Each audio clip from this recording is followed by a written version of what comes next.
to G Root Academy. I am Kritika Bhasin and today class is on cell. Cell is a topic which belongs to biology subject, which is very important for your entrance examination because there are so many questions which taken out from cell. So let's begin the class. What is cell and what are the cell organelles are responsible for performing normal function inside the cell. Okay, so be dedicated and focused in this class. It is very helpful for your entrance examinations regarding any exam paramedical courses. Clear? Yes. So from the beginning I am start the class. What is cell?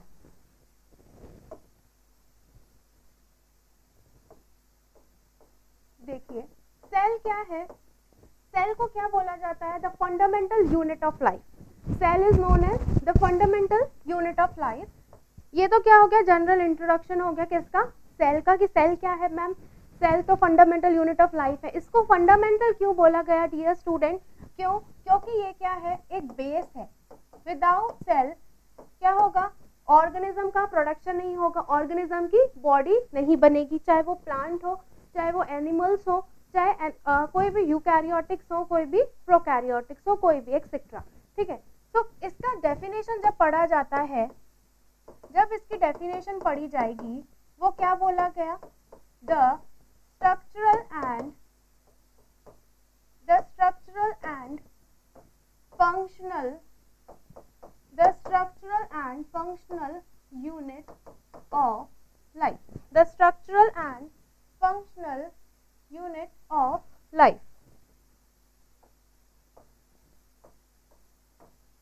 Functional unit of life. Clear हो गया? ये definition किसने दी थी? ये definition किसने दी? Schwann ने definition दी. This definition is given by Schwann. Schwann आपने पढ़ा होगा सेल थ्योरी के अंदर. सेक्वान क्या है? बहुत ही इंपॉर्टेंट रोल उसने बताया है. तो this definition is given by Schwann. Full name क्या है सेक्वान का? Theodor Schwann. Theodor Schwann. Clear है? यस मैम, इतना तो क्लियर हो गया कि सेल क्या है. It is a structural and functional unit of life, जो जिसकी वजह से जो बॉडी है ऑर्गेनिज्म की, वो क्या करती है? ग्रो करती है. क्लियर हुआ? यस. ओके, नेक्स्ट देखते हैं कि सेल सबसे पहले किसने डिस्कवर्ड किया. क्लियर है? तो सबसे बेसिक सेल समझ में आ गया. सेल क्या है? ओके. सेल किसने डिस्कवर्ड किया? सेल डिस्कवर्ड किया रॉबर्ट हुक ने. Robert Hooke. डायरेक्ट क्वेश्चन पूछा जाता है, किसने डिस्कवर्ड किया सेल? रॉबर्ट हुक ने डिस्कवर्ड किया. कब किया? 1665 के अंदर डिस्कवर्ड किया गया था सेल. ठीक है. ये कैसी डिस्कवरी थी? It was an chance discovery. कैसे? It was an chance discovery. कि उनको ये डिस्कवर्ड करने के लिए एक चांस मिल गया. ठीक है. कैसे? जैसे यू नो दैट शैंपेन की बोतल के ऊपर एक वुड का क्या होता है? ढक्कन होता है, जिसको बोला जाता है कॉर्क. या फिर प्लांट्स के अंदर एक अलग से उभरा हुआ पार्ट होता है जिसको अपन बोलते हैं कॉर्क पार्ट. ठीक है. वो किसका बना हुआ है? वुड का बना हुआ है. और उसका जो कंपोजिशन है वो भी क्या है? सेल्स है. कैसे बताया रॉबर्ट हुक ने कि सेल्स जितने भी ऑर्गेनिजम्स है वो सेल्स के बने हुए हैं, जिसमें से उन्होंने सबसे पहले किसके बारे में बताया? डेड सेल के बारे में बताया. रॉबर्ट हुक ने सबसे पहले किसकी खोज करी थी? सेल की खोज करी थी.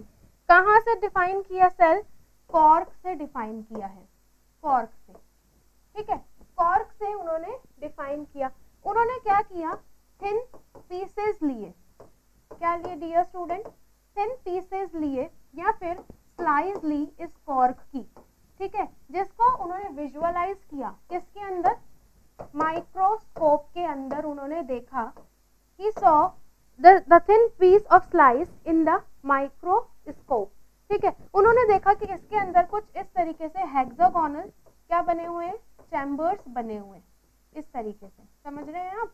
इस तरीके से उसके अंदर क्या बने हुए? हेक्सागोनल सेल स्ट्रक्चर्स बना हुआ है. This known as hexagonal. Hexagonal. Clear हो गया ये चीज? यस. तो ये जो हेक्सागोनल स्ट्रक्चर है, उन्होंने बताया कि जैसे मॉन्क को होते हैं ना, बुद्धिज्म के जो पुजारी हैं, किन क्या बोलते हैं उनको? मॉन्क. जो उनके रूम होते हैं ना बच्चों, वो भी कैसे होते हैं?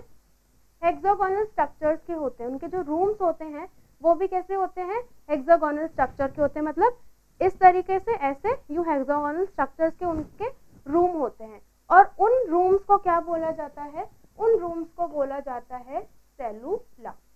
क्या बोला जाता है, सेलुला। तो सबसे पहले इसीलिए सेल को सबसे पहले स्टार्टिंग में क्या बोला जाता था, सेलुला बोला जाता था, क्योंकि उन्होंने सेल को किससे कंपेयर किया, मॉन्क के रूम से कंपेयर किया। एज वेल एज उन्होंने कहा कि जैसे हनी कॉम है, मधुमक्खी का जो छत्ता होता है, उसके अंदर भी इस तरीके के हेक्सागोनल चैम्बर्स देखने को मिलते हैं। इसलिए उन्होंने बताया कि जितने भी प्लांट्स हैं, जितना भी मतलब जो भी प्लांट्स हैं वो क्या है, किसके बने हैं, उनके अंदर एक सेल है। सीधी सी बात है, सबसे पहले उन्होंने तो ये एक स्टेटमेंट दे दी थी कि क्या है, जो प्लांट्स है या फिर जो प्लांट्स है वो किसके बने हुए हैं, सेल के बने हुए हैं, एक हेक्सागोनल उनके अंदर स्ट्रक्चर पाया जाता है। और उन्होंने साथ साथ ये भी बताया डियर स्टूडेंट कि इन सेल की एक सेल वॉल है ये वाली, लेकिन जो अंदर का स्पेस है ये वाला जो स्पेस है वो कैसा है, एम्प्टी है।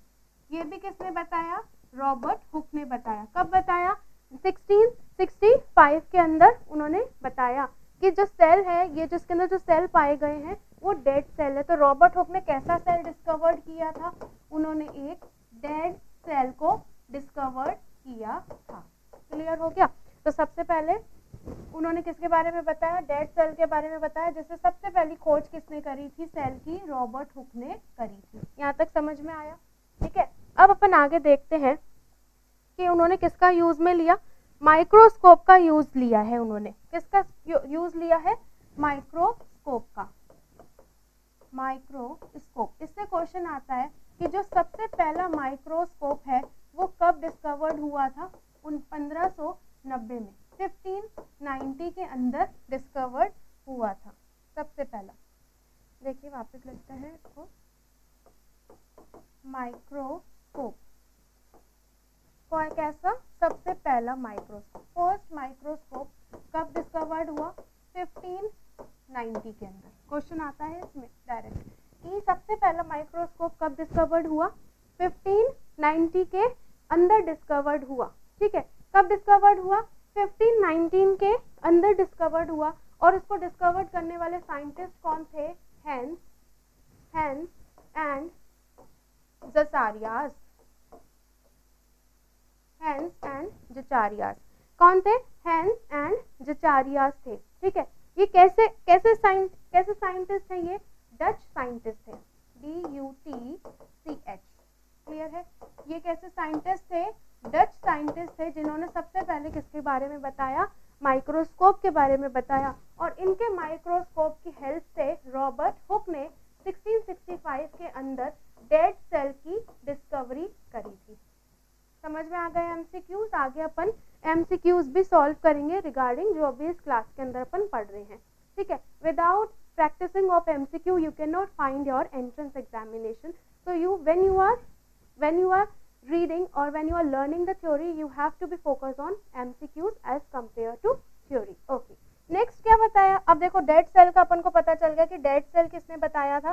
डेड सेल के बारे में तो बताया मैम रॉबर्ट, डेड सेल के बारे में तो बताया मैम रॉबर्ट हुक ने, लेकिन लाइव सेल के बारे में किसने बताया है। देखिए लाइव सेल सबसे पहला मिला गया पॉन्ड में पाया जाने वाला बैक्टीरिया। ठीक है, पॉन्ड में एक बैक्टीरिया मिला, कौन से साइंटिस्ट को, एंटोन वैन ल्यूवेनॉक। एंटोन वैन ल्यूवेनॉक ने बताया 1674 के अंदर। कब, 1674 के अंदर एंटोन वैन ल्यूवेनॉक ने बताया कि जितने भी क्या है जो सेल्स हैं उनके अंदर डेड सेल के साथ साथ में क्या है, लाइव सेल भी मौजूद होता है, लाइव सेल भी मौजूद होता है। क्लियर है यहाँ तक, ओके। और वो सेल कहाँ पे मिला उनको, पॉन्ड के अंदर मिला। क्लियर हो गया, ठीक है। अब अभी तक क्या क्या खोज हो गई, एक तो डेड सेल की खोज हो गई, एक लाइव सेल की खोज हो गई। डेड सेल कब मिला था, 1665 के अंदर। डेड सेल कब मिला, 1665 के अंदर। और लाइव सेल कब मिला, 1674 के अंदर। किसने डिस्कवर किया, एंटोन वैन ल्यूवेनॉक ने इसके बारे में बताया था। ठीक है मैम, यहाँ तक समझ में आ गया। अब उन्होंने बताया कब, 1831 के अंदर 1831 के अंदर रॉबर्ट ब्राउन ने बताया कि सेल के अंदर एक न्यूक्लियस भी पाया जाता है। सेल के अंदर क्या पाया जाता है डियर स्टूडेंट? न्यूक्लियस पाया जाता है। ठीक है कि cell is composed of nucleus as well. यहाँ तक समझ में आया आपको?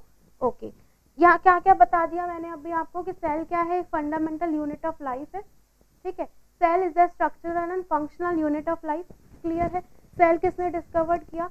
रॉबर्ट हुक ने डिस्कवर्ड किया। कब? 1665 के अंदर डिस्कवर्ड किया। उसके बाद एक लाइव सेल की डिस्कवरी हुई जो पॉन्ड से डिस्कवर्ड किया था। सबसे पहला जो सेल डिस्कवर्ड किया है वो बैक्टीरिया है जो पॉन्ड के अंदर मिला है। और वो किसने डिस्कवर्ड किया डियर स्टूडेंट? एंटोन वैन ल्यूवेनॉक ने डिस्कवर्ड किया। कब किया? 1674 के अंदर। क्लियर है? उसके बाद में बताया गया किसके बारे में? रॉबर्ट ब्राउन के बारे में। रॉबर्ट ब्राउन ने बताया कि जितने भी सेल्स हैं, क्लियर है, कि जितने भी सेल्स हैं वो किसके कंपोज्ड हैं? उन सेल्स के अंदर एक न्यूक्लियस भी पाया जाता है। इस सेल्स के अंदर क्या पाया जाता है? न्यूक्लियस पाया जाता है। अब इन एंटोन वैन ल्यूवेनॉक ने कब?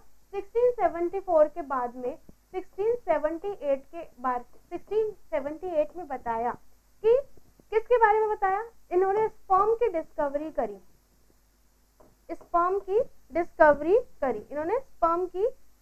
करी। और इन्होंने बताया कि स्पर्म्स जो है वो भी एक तरीके के सेल हैं और वो किसके अंदर पाया जाते हैं? स्पर्म्स ऑफ ह्यूमंस के स्पर्म का बताया इन्होंने, डॉग्स का बताया इन्होंने, रैबिट का बताया।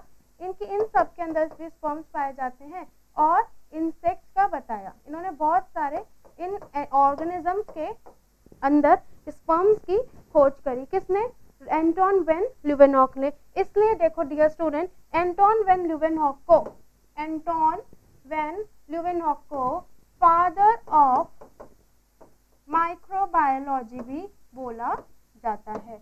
ही is also known as father of microbiology. Clear हो गया? क्यों? क्योंकि इन्होंने बहुत सारे माइक्रोस्कोप की मदद से बहुत सारी खोज करी, इसलिए इनको फादर ऑफ माइक्रोबायोलॉजी भी बोला जाता है। क्लियर है यहाँ तक? ओके मैम, यहाँ तक क्लियर है। 1831 के अंदर रॉबर्ट ब्राउन ने उसके बाद न्यूक्लियस बता दिया था। ठीक है, उसके बाद में क्या हुआ? एक साइंटिस्ट आए जिन्होंने बताया कि जो सेल है वो किसके बने हुए हैं? प्रोटोप्लाज्म के बने हुए हैं। किसके बने हुए हैं? प्रोटोप्लाज्म के बने हुए हैं। और वो कब डिस्कवर्ड किया है डियर स्टूडेंट? उन्होंने कब डिस्कवर्ड किया गया वो चीज? वो डिस्कवर्ड करी गई है आपकी 1839 के अंदर। किसके थ्रू? पुरकिंजे के थ्रू। क्या डिस्कवर्ड किया? कि सेल्स जो है वो किसके बने हुए हैं? Cells are composed of protoplasm. कि प्रोटोप्लाज्म मिलके क्या बनाता है? दो चीजें बनाता है डियर स्टूडेंट। एक सेल वॉल भी बनाता है और साथ साथ में न्यूक्लियस भी बनाता है। क्लियर हो गया यहाँ तक? ये किसने बताया? पुरकिंजे ने बताया। किसने बताया? पुरकिंजे ने बताया। इनका जो पूरा नाम है we can say that J.E. Purkinje. J.E. Purkinje ने बताया। किसके बारे में बताया? We can say that easily J.E. Purkinje ने बताया प्रोटोप्लाज्म से। P से P लर्न कर लो। P से P। J.E. पुरकिंजे ने किसके बारे में बताया? प्रोटोप्लाज्म के बारे में बताया। कब बताया? 1839 के अंदर इन्होंने बताया। ठीक है, अब अपन मूव ऑन करेंगे। तो सेल क्लियर है सबके, है ना? अब अपन देखेंगे कि सेल थ्योरी क्या कहती है। What is cell theory? ठीक है, what is cell theory? Cell theory क्या है वो समझेंगे। ठीक है, सेल थ्योरी क्या है? सेल थ्योरी सबसे पहले 1839 के अंदर डिस्कवर्ड हुई थी। 1838 के अंदर जो किसने करी? मैथियास सैकलीडन ने। इन्होंने बताया कि प्लांट्स जो है, प्लांट्स किसके बने हुए होते हैं? Plants are composed of plant cell. कि जो प्लांट है वो किसके बने हुए हैं? प्लांट सेल के बने हुए, किसने बताया? मैथियास टैक्लीडन ने बताया। कब? 1838 के अंदर। और ये कैसे साइंटिस्ट थे? ये जर्मन के एक बॉटनिस्ट थे। जर्मन के क्या थे डियर स्टूडेंट? एक बॉटनिस्ट थे। क्लियर है? ओके। इसके बाद 1839 के अंदर थियोडोर सेक्वान ने बताया कि प्लांट आर कंपोज्ड या फिर मेड अप ऑफ सेल। ठीक है, इन्होंने बताया कि जो प्लांट है वो भी किसके बने हुए हैं? सेल के बने हुए हैं। और साथ साथ में इन्होंने बताया कि जितने भी एनिमल्स हैं वो भी किसके बने हुए हैं? सेल के बने हुए हैं। तो अपन यहाँ पे ऐड कर सकते हैं as well as plants are also made up of क्या? Made up of plant cell. Clear हो गया यहाँ तक? ठीक है, तो दोनों की मदद से क्या बनी? सेल थ्योरी बनी। दोनों की मदद से क्या बन गई? सेल थ्योरी बनी। लेकिन इस सेल थ्योरी को वापस से मॉडिफाई किया गया। सुनिए, इस सेल को वापस से मॉडिफाई किया गया, रीडिफाइन किया गया 1855 के अंदर। कब? 1855 के अंदर दिस सेल थ्योरी, ठीक है, मॉडिफाइड हुई है। दिस सेल थ्योरी मॉडिफाइड या रीडिफाइंड करी गई है। ठीक है, कब करी गई? 1855 के अंदर, 1855 के अंदर। कब? 1855 के अंदर डिफाइन करी गई है। देखिए 1855 के अंदर रीडिफाइन करी, किसके जरिए? रुडोल्फ वर्च्यू के जरिए। रुडोल्फ वर्च्यू के जरिए इन्होंने क्या बोला कि जितने भी सेल्स हैं वो प्री एग्जिस्टिंग सेल की मदद से ही आते हैं। रुडोल्फ वर्च्यू ने क्या स्टेटमेंट दिया dear student?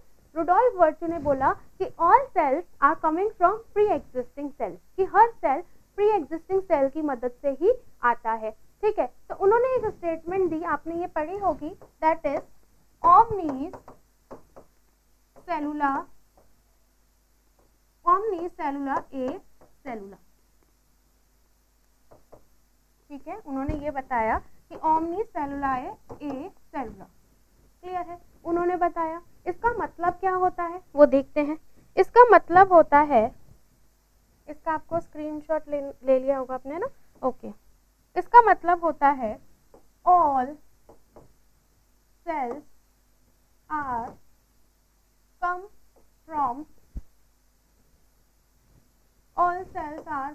from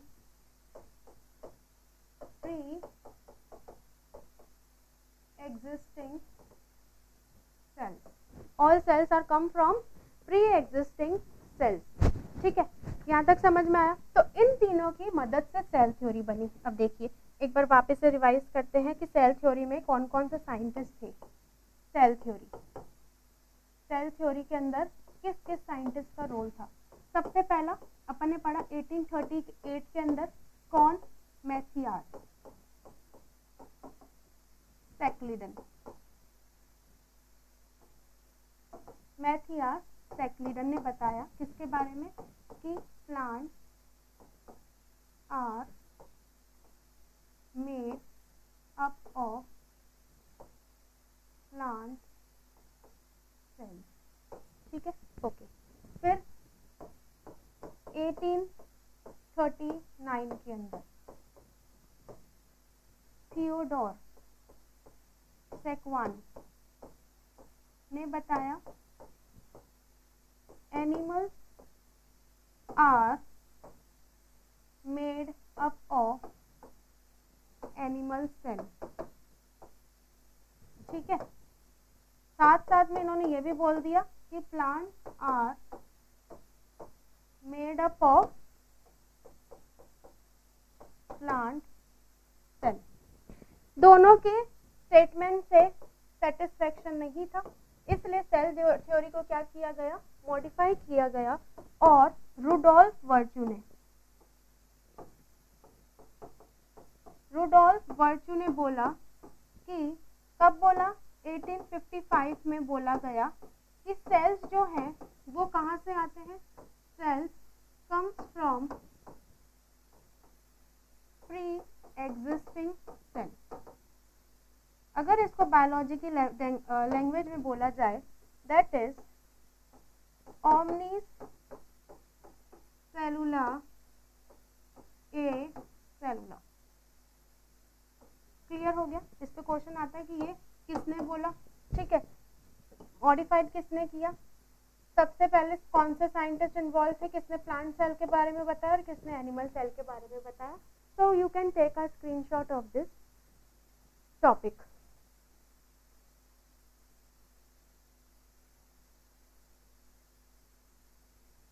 okay, next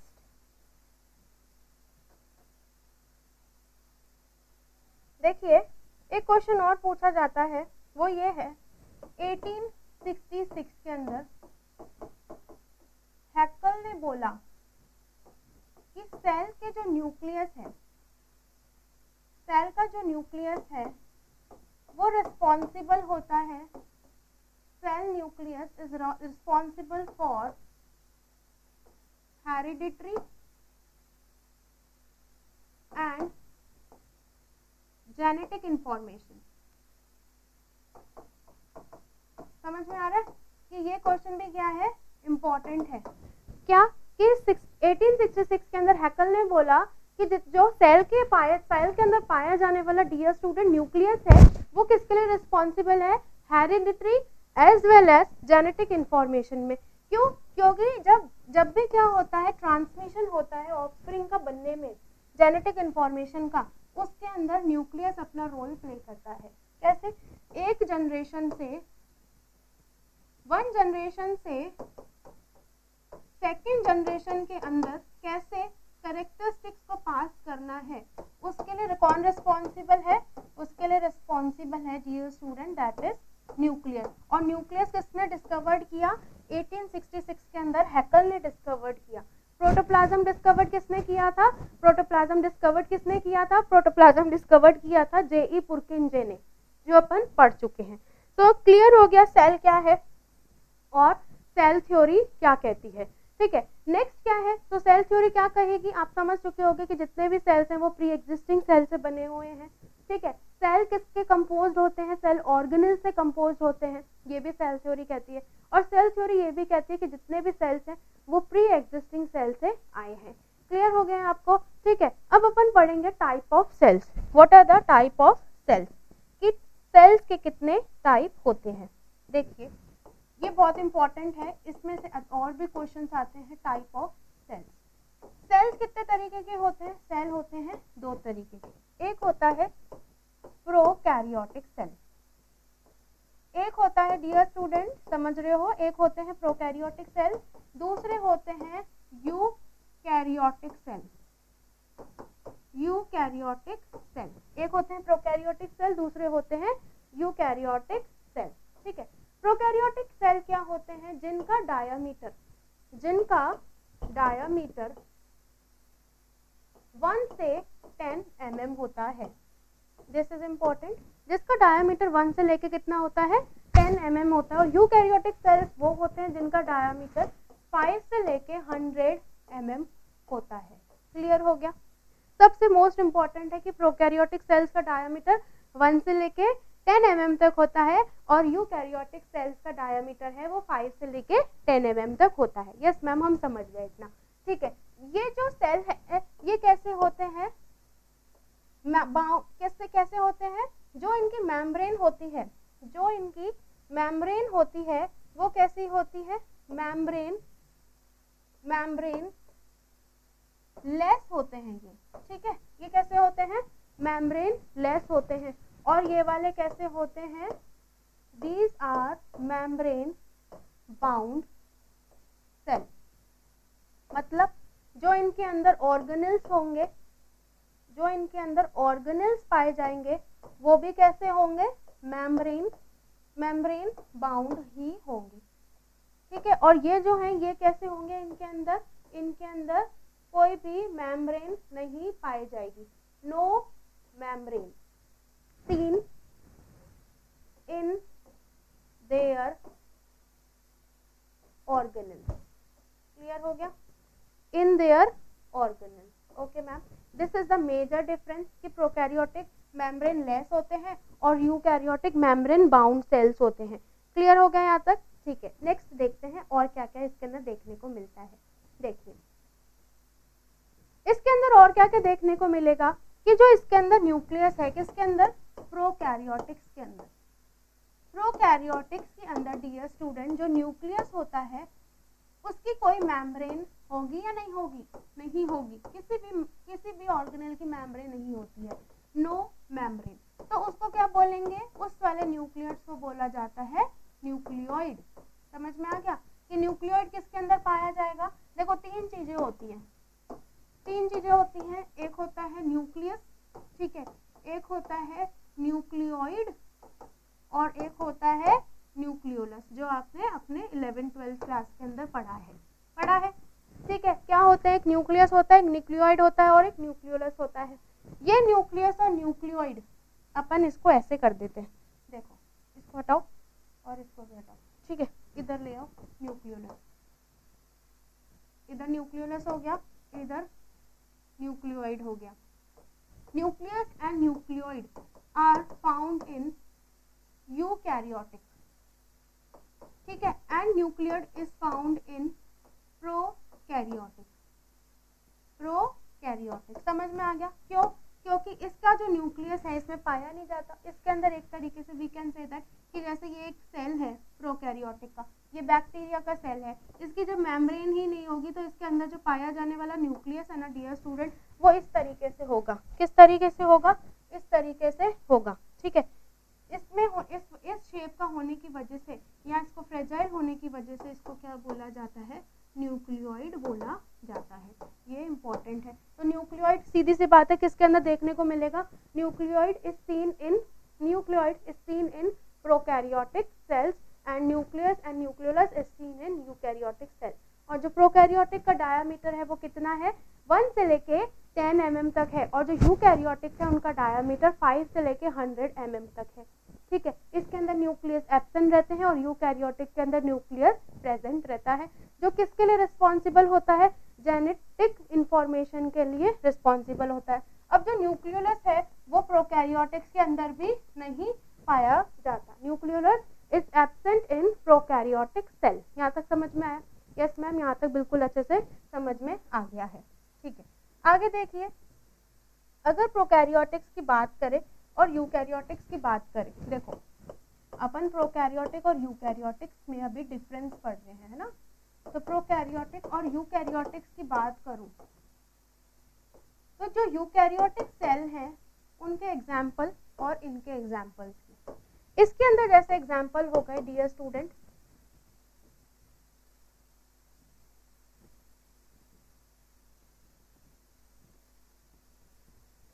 इसके अंदर जैसे एग्जाम्पल हो गया बैक्टीरिया, ठीक है, सिंपल वायरसेस, सिंपल फंजाई, ठीक है, क्लियर है। और भी बहुत सारे इसके अंदर आ जाते हैं, वो अपन आगे और देख लेंगे। यूकैरियोटिक्स के जैसे एग्जाम्पल की बात करें जाए तो यूकैरियोटिक्स इसमें डिवाइडेड है, ये आपको डायग्राम दिखाया जाएगा। एक तो है यूकैरियोटिक का एग्जाम्पल प्लांट सेल और एक है एनिमल सेल। तो इनके स्ट्रक्चर में क्या डिफरेंस है वो अपन थोड़ा सा देखते हैं, जिससे बहुत सारे एंट्रेंस एग्जाम में एमसीक्यू पूछे जाते हैं। देखिए, जैसे एक तरफ मैंने बैक्टीरिया ले लिया है और एक तरफ मैं एनिमल सेल और प्लांट सेल ले रही हूँ, ठीक है, तो साथ साथ समझेंगे, कंफ्यूज नहीं होना, है ना। देखो बैक्टीरिया एक इस तरीके से ऑर्गन है, ठीक है, इसके अंदर इस तरीके से एक क्या पाया जाता है? न्यूक्लियोइड पाया जाता है। क्या लिख देते हैं? न्यूक्लियोइड, ठीक है, क्लियर है, न्यूक्लियोइड पाया जाता है। इसकी जो ये वाली लेयर है इसको बोलते हैं प्लाज्मा, ये बाद में समझेंगे, इसको बोलते हैं प्लाज्मा मेम्ब्रेन, ठीक है। इस प्लाज्मा मेम्ब्रेन के साथ साथ में इसके अंदर एक लेयर और पाई जाती है और एक लेयर और पाई जाती है, वो भी बताएंगे, ठीक है। एक आउटर लेयर पाई जाती है जिसको बोलते हैं सेल वॉल। क्या बोलते हैं? Cell wall. अब ये जो प्लाज्मा लेयर, प्लाज्मा मेम्ब्रेन है, ये बनी हुई होती है फॉस्फोलिपिड की, फॉस्फोलिपिड्स की, ठीक है। और जो सेल वॉल है वो बनी हुई होती है पेप्टिडोग्लाइकन की, जो कि बहुत इंपॉर्टेंट है, इससे बहुत क्वेश्चन पूछे जाते हैं, अभी पढ़ेंगे। किसकी बनी हुई होती है? पेप्टिडोग्लाइकन की बनी हुई होती है। क्लियर हो गया? ठीक है। इसके साथ साथ में इसमें एक लेयर और पाई जाती है, आउटर लेयर, ठीक है। इसको बोला जाता है बच्चे, इसको बोला जाता है ग्लाइकोकैलिक्स, इसको बोला जाता है glycocalyx. The outermost layer of the bacteria is known as glycocalyx. The middle layer of bacteria is known as cell wall and the innermost layer of the bacteria is known as plasma membrane. जब innermost plasma membrane है वो बनी हुई होती है phospholipids की, important है। जो सेल वॉल है वो बनी हुई होती है पेप्टिडोग्लाइकन्स की, ठीक है। और आउटर मोस्ट जो है वो बनी हुई होती है ग्लाइकोकैलिक्स की। अब अपन थोड़ा इसको रब कर देते हैं जिससे मैं इसको और आपको डीपली समझा सकूं। देखिए, आउटर मोस्ट कौन सी हो गई? ग्लाइकोकैलिक्स हो गई, ठीक है। ये ग्लाइकोकैलिक्स दो तरीके की होती है, ठीक है। एक होती है हार्ड ग्लाइकोकैलिक्स, एक होती है हार्ड ग्लाइकोकैलिक्स और एक होती है स्टिकी ग्लाइकोकैलिक्स, स्टिकी ग्लाइकोकैलिक्स। समझ रहे हो? जो हार्ड होगी ना बच्चे, जो सुनो स्टूडेंट, जो हार्ड ग्लाइकोकैलिक्स होगी उसको बोला जाता है हार्ड। क्या बोला जाता है? हार्ड ग्लाइकोकैलिक्स को हार्ड ही बोला जाता है। और जो हार्ड है उसको मैं क्या बोल सकती हूँ? कैप्सूल बोल सकती हूँ। समझ गए? इस क्वेश्चन से, इससे क्वेश्चन आता है कि कैप्सूल कैसी लेयर होती है? एक हार्ड ग्लाइकोकैलिक्स होती है। और स्टिकी जो ग्लाइकोकैलिक्स है उसको क्या बोला जाता है? Slime layer, slime layer. समझ में आ गया? बहुत इंपॉर्टेंट है कि जहाँ पे स्टिकी ग्लाइकोकैलिक्स है वो क्या कहलाती है? Slime layer. और जो हार्ड ग्लाइकोकैलिक्स है वो कहलाती है कैप्सूल। इस कैप्सूल का एक नाम और होता है, वो क्या है? इसको अपन साथ साथ में सेल एनवलप भी बोलते हैं, सेल एनवलप भी बोलते हैं। So don't confuse in this. Clear हो गया? ग्लाइकोकैलिक्स क्लियर है। अब अपन पढ़ेंगे जो प्लाज्मा मेम्ब्रेन है, इनर मोस्ट लेयर, वो किसकी बनी हुई है? फॉस्फोलिपिड की। मतलब ये किस किस से बनी हुई है? एक तो फॉस्फोरस ग्रुप की बनी हुई है, फॉस्फोरस, एक तो बनी हुई है फॉस्फोरस ग्रुप की, एक तो बनी हुई है फॉस्फोरस ग्रुप की, ठीक है। और साथ साथ में एक बनी हुई है लिपिड ग्रुप की, लिपिड ग्रुप की, ठीक है। समझ में आ गया? क्लियर हो गया? अब देखिए, ये जो पेप्टिडोग्लाइकन्स है, these peptidoglycans are made up of peptide. मतलब एक तो ये प्रोटीन के बने हुए हैं और ग्लाइकन्स मतलब कार्बोहाइड्रेट्स, ग्लाइकन्स आर कार्बोहाइड्रेट। किस तरीके के कार्बोहाइड्रेट पाए जाते हैं इसके अंदर? इसके अंदर पाए जाते हैं पॉलीसेक्राइड। कौन से पाए जाते हैं? पॉलीसेक्राइड्स पाए जाते हैं। और पॉलीसेक्राइड की किसके बने हुए होते हैं? मोनोसेक्राइड से मिलके बने हुए होते हैं। कि group of monosaccharides, group of single unit of sugar cane make polysaccharide. समझ में आ गया? वापस सुनिए, क्या बोला मैंने? कि जो बैक्टीरिया है वो कौन सा सेल है? प्रोकैरियोटिक सेल का बना हुआ होता है, जिसके अंदर 3 लेयर पाई जाती हैं। जो इनर मोस्ट लेयर है ये वाली, उसको प्लाज्मा मेम्ब्रेन बोलते हैं, जो फॉस्फोलिपिड्स की बनी हुई होती है। क्लियर है? जो दूसरी बीच वाली लेयर है उसको सेल वॉल बोलते हैं, जो पेप्टिडोग्लाइकन्स की बनी हुई होती है, जिसके अंदर प्रोटीन और कार्बोहाइड्रेट का कॉम्बिनेशन देखने को मिलता है। और जो आउटर मोस्ट है उसको ग्लाइकोकैलिक्स बोलते हैं, जो हार्ड ग्लाइकोकैलिक्स भी होती है और एक स्टिकी ग्लाइकोकैलिक्स भी होती है कुछ में। जो हार्ड ग्लाइकोकैलिक्स है उसको कैप्सूल और सेल वॉल भी बोला जाता है, और जो स्टिकी है उसको स्लाइम लेयर बोला जाता है। अब अपन पढ़ेंगे the peptidoglycans which make the cell wall in the prokaryotic cell. Clear है? देखिए, रब कर दो इसको। If you want to take a screenshot you can take it. उसके बाद में अपन पढ़ेंगे पेप्टिडोग्लाइकन्स। ओके,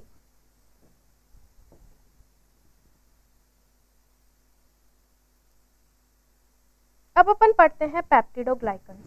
अभी आपको बताया पेप्टिडोग्लाइकन्स क्या है,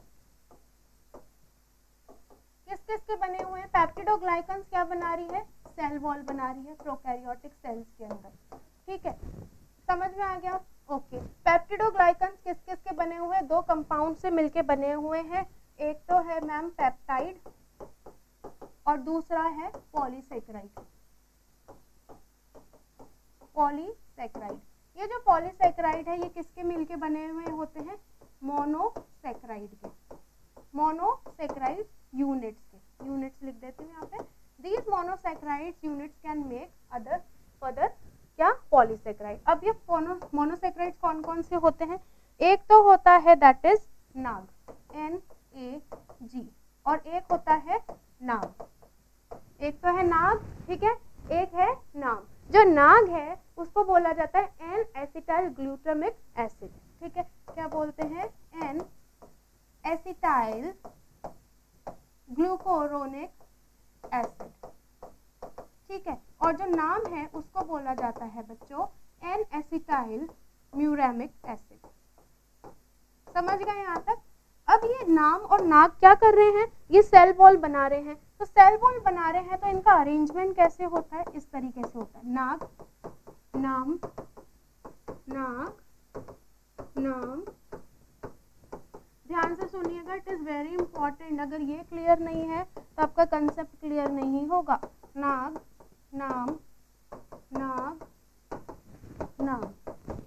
अब बच्चों सुनो, इनके बीच के अंदर क्या पाया जाता है? इनके बीच के अंदर एक बॉन्ड पाया जाता है। A bond found in between this monosaccharide, this is known as, इनके बीच में एक बॉन्ड पाया जाता है। This bond is known as glycosidic bond. This bond is known as glycosidic bond. अगर पूछा जाए फॉस्फोलिपिड्स के अंदर कौन सा बॉन्ड पाया जाता है? The bond is known as glycosidic bond. Clear हो गया? तो ये ग्लाइकोसाइडिक बॉन्ड किस में पाया जा रहा है? प्रोकैरियोटिक में, बैक्टीरिया की सेल वॉल के अंदर। ठीक है, क्लियर हो गया? इस तरीके से प्रोकैरियोटिक सेल होता है। ठीक है, तो एक बार वापस से इसका डायग्राम अपन देखेंगे प्रोकैरियोटिक सेल का, क्या क्या मैंने आपको बताया। देखिए, सबसे पहले अंदर वाली लेयर थी एक बैक्टीरिया की, जिसको बोला गया प्लाज्मा मेम्ब्रेन, जिसको बोला गया है प्लाज्मा मेम्ब्रेन।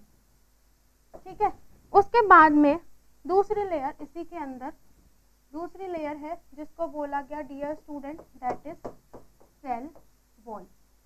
ठीक है, इसी के बाहर एक लेयर और होती है। ठीक है, इसी के बाहर एक लेयर और पाई जाती है जिसको मैं बोल सकती हूँ, क्या बोलूंगी? That is known as glycocalyx. अब ये प्लाज्मा मेम्ब्रेन किसकी बनी हुई है? फॉस्फोलिपिड्स की, और ये सेल वॉल बनी हुई है पेप्टिडोग्लाइकन्स की। ठीक है, यहाँ तक आपके सबको क्लियर हो गया है? Yes ma'am, clear. ओके, अब आगे देखिए, लाइसोजाइम नाम का एक एंजाइम होता है जिससे क्वेश्चंस पूछे जाते हैं। लाइसोजाइम, ठीक है, ये लाइसोजाइम कहाँ पे प्रेजेंट होता है? टीयर्स पे, सलाइवा के अंदर, ब्रेस्ट मिल्क के अंदर, और बॉडी में पाया जाने वाला म्यूकस के अंदर क्या प्रेजेंट होता है? लाइसोजाइम। ये लाइसोजाइम क्या करता है? इट विल, ध्यान दीजिएगा, it will break glycosidic bond. कि जो ग्लाइकोसाइडिक बॉन्ड बनता है सेल वॉल के अंदर, उसको तोड़ देता है ये किसके? प्रोकैरियोटिक्स के। और प्रोकैरियोटिक में भी अपने किसका पढ़ा? बैक्टीरिया का पढ़ा। तो जब ये इसको तोड़ देगा, तो ये बॉडी के अंदर, बॉडी में बैक्टीरिया की ग्रोथ को क्या कर देगा? स्टॉप कर देगा। क्या कर देगा? स्टॉप कर देगा। और ये किसके लिए इंपॉर्टेंट हो गया? फॉर किसके लिए? तो फिर ये प्रिवेंट किसको करेगा? डिजीज होने से बचाएगा। किसमें? ह्यूमन बीइंग्स के अंदर, अदर एनिमल्स के अंदर। कौन? Lysozyme is an enzyme. Clear है? Yes ma'am. ठीक है, अब ऐसे ही एक और चीज है दैट इज पेनिसिलिन। क्या है? पेनिसिलिन। पेनिसिलिन डिस्कवर्ड करी गई बच्चों एलेक्जेंडर फ्लेमिंग ने।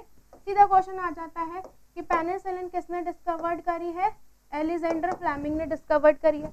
ये भी कैसे डिस्कवरी है? एक तरीके से एक चांस डिस्कवरी है कि वो एक सैंपल रख के अपनी लेबोरेटरी के अंदर वेकेशन पे चले गए थे, और वेकेशन पे आने के बाद में उन्होंने एक फंगस की ग्रोथ देखी वहाँ पे, जिस फंगस का नाम है पेनिसिलम नोटेटम, पेनिसिलम नोटेटम। और उन्होंने देखा कि ये जो फंगस है उस बैक्टीरिया को, पर्टिकुलर स्ट्रेप्टोकोकस बैक्टीरिया को किल कर रहा है। और उन्होंने देखा कि उन्होंने फिर क्या देखा कि उसको किल कर रहा है, तो उन्होंने एक ड्रग बना दी इससे, जिसको बोला जाता है पेनिसिलिन, जो बहुत ज़्यादा यूज में ली जाती है for treating several type of disease. ठीक है, तो इन महान इंसान की वजह से ही बहुत सारी बीमारियों से आज अपन बच पाते हैं, जिन्होंने क्या डिस्कवर्ड की है, पेनिसिलिन डिस्कवर्ड करी है। तो सबसे पहले अपन ने क्लास में क्या पढ़ा, अपन ने सेल के बारे में पढ़ा। ठीक है, फिर अपन ने देखा कि सबसे पहला सेल किसने डिस्कवर्ड किया था, रॉबर्ट हुक ने किया था 1665 के अंदर। फिर लाइव सेल देखा अपन ने, लाइव सेल किसने डिस्कवर्ड किया, एंटोन वॉन ल्यूवेनॉक ने डिस्कवर्ड किया। कब किया, 1674 के अंदर देखा, है ना। उसके बाद अपन ने बहुत सारे साइंटिस्ट के डिस्कवरीज देखी कि प्रोटोप्लाज्म किसने किया था, है ना, और न्यूक्लियस किसने किया था। ठीक है, फिर अपन ने सेल थ्योरी देखी, सेल थ्योरी किस किस के रोल थे, कि मॉडिफाइड कब हुई सेल थ्योरी और किसकी वजह से हुई। अपन ने देखा कि रुडोल्फ वर्च्यू ने अपना एक रोल प्ले किया था सेल थ्योरी को डिस्क्राइब करने के लिए। यहाँ तक समझ में आया। ठीक है, उसके बाद अपन ने देखा कि सेल कितने तरीके के होते हैं बच्चों, दो तरीके के होते हैं, एक प्रोकैरियोटिक होता है, एक यूकैरियोटिक सेल होता है। दोनों में डिफरेंस है क्योंकि उनका दोनों का स्ट्रक्चर क्या है, डिफरेंट है। प्रोकैरियोटिक स्मॉल होते हैं, यूकैरियोटिक बिगर्स होते हैं। तो इस तरीके से अपन ने आज प्रोकैरियोटिक सेल को डिस्क्राइब करा है। ठीक है, और समझा है कि प्रोकैरियोटिक सेल्स आखिर होते क्या है। नेक्स्ट क्लास में अपन पढ़ेंगे यूकैरियोटिक सेल के बारे में। ठीक है, और इससे पहले अपन क्या करेंगे, एमसीक्यूज भी डिस्कस करेंगे और यूकैरियोटिक सेल के बारे में भी समझेंगे। So thank you so much for watching this class. We can continue in next class. Thank you so much.